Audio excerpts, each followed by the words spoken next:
Licenciada, ¿cuáles son las claves que debemos tener en cuenta desde la nutrición para una alimentación saludable? Cuando hablamos de una alimentación saludable, no nos referimos a el plato perfecto que podemos ver en redes y que podemos conocer, sino yo siempre hablo del concepto de saludable o de salud, entendiendo a la persona desde lo biológico, lo emocional y lo social. Entonces conocemos mucho el tema de estoy comiendo saludable o me estoy cuidando, y solo eso se reduce a el plato perfecto. Pero sí, en esa decisión de ese plato yo lo como y me genera culpa, me genera ansiedad o me genera algo, dejó de ser saludable aunque esté un 100 de nutrientes.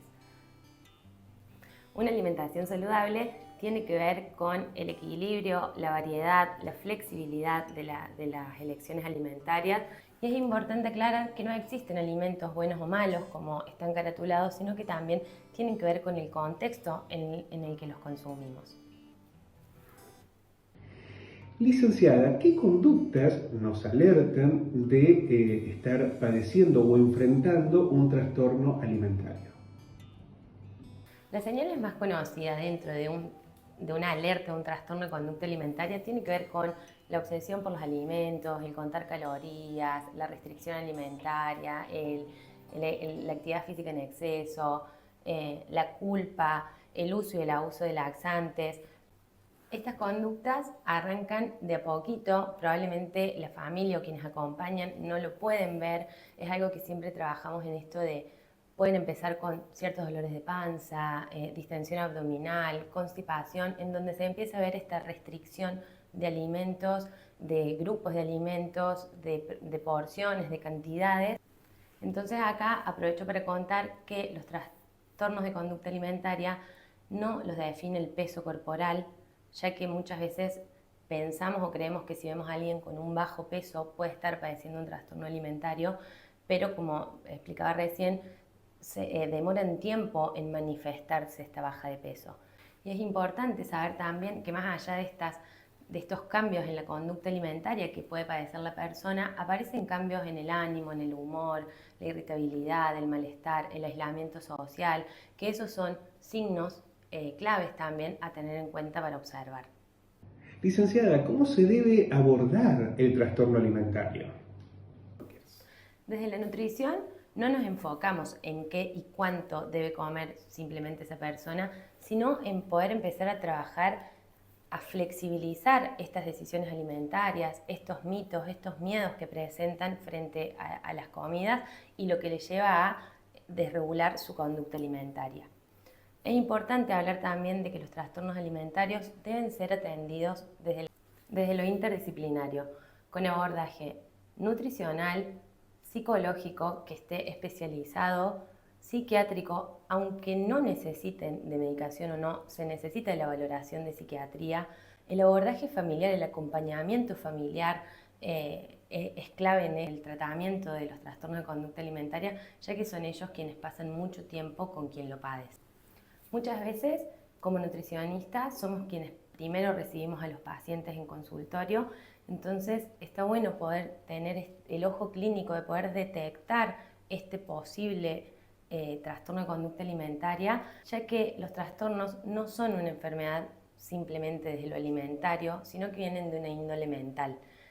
Tiene que ver con las emociones, con cómo se sienten, con angustia, depresión, o sea, es mucho más profundo que lo que comen. Muchas veces se habla de que la comida es el síntoma de esa enfermedad que viene a contarnos algo.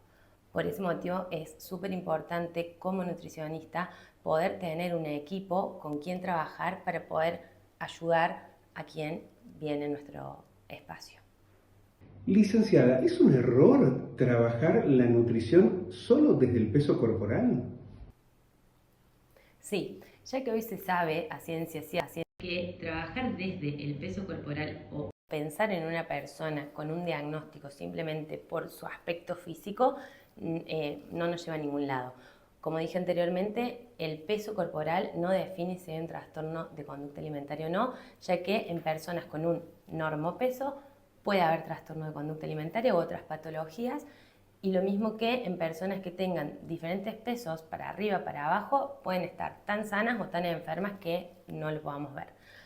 Sí se sabe o sí se piensa que el trastorno de conducta alimentaria es cuando uno ve a personas delgadas, pero como decía anteriormente, no lo va a definir.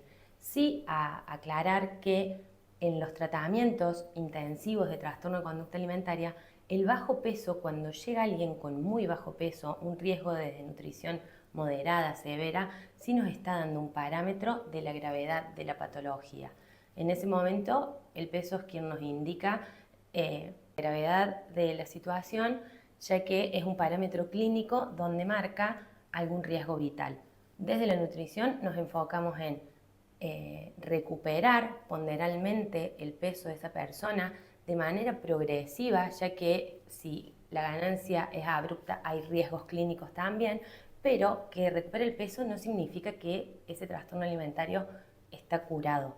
Es como de ahí se empieza a trabajar en estas otras cuestiones desde lo emocional, lo alimentario, el vínculo con la comida, pero sí se necesita revertir el estado nutricional para poder tener paciente para trabajar. Muchas veces hablamos en eso.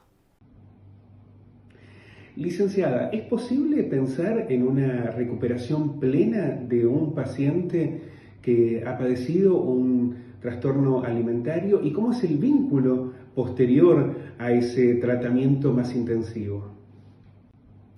La recuperación es posible, lleva tiempo, porque como hablábamos anteriormente, son trastornos que arrancan muy despacito. Vuelvo a los trastornos. Dale. Como decíamos anteriormente, son enfermedades que son muy silenciosas hasta poder llegar a detectarlas, ¿sí?